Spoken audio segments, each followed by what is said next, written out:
whenever you get a MCQ on glycogen storage disease, what you have to see first of all.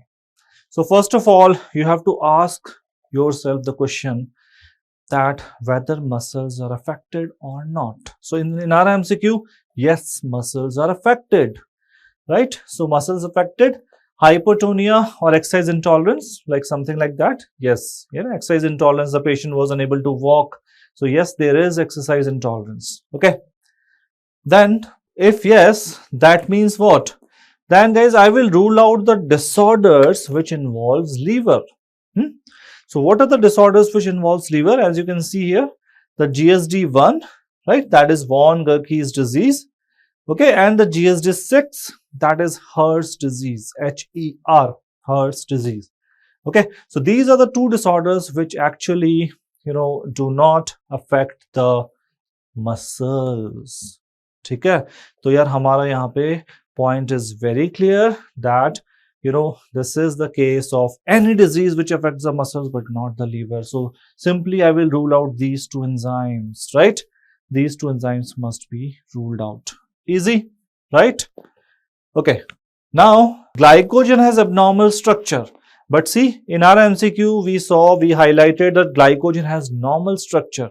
So if glycogen has abnormal structure, guys, there are only two possibilities. That is type 3 and type 4, that is Cory's and Anderson's disease, right?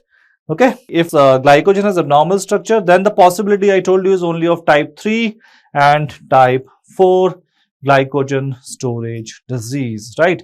In the Cory's disease, as you can see, that is also called as a limit dextrinosis, and type 4 is called as amylopactinosis. So guys, the structure will be limit dextrin kind of structure in the type 3, and the structure will be of amylopactin type in the type 4, right?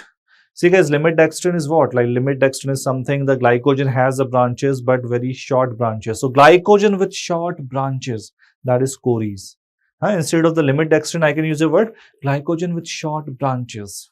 Okay, that is our Cory's. And if the question is on the Anderson's disease, amylopactin like.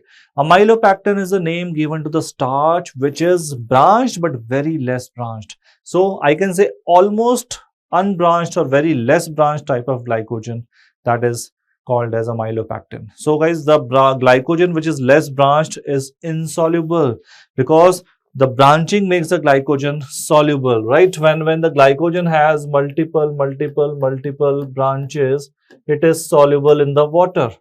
Okay, but in the amylopactin, the glycogen will be like this, okay, where with very less number of branches, and it is insoluble. So guys, again coming back to our question said the glycogen is of normal structure. So definitely this cannot be type 3 and type 4, right? So only type 3 and type 4 have abnormal glycogen structure, and I told you the name of the type of abnormality here.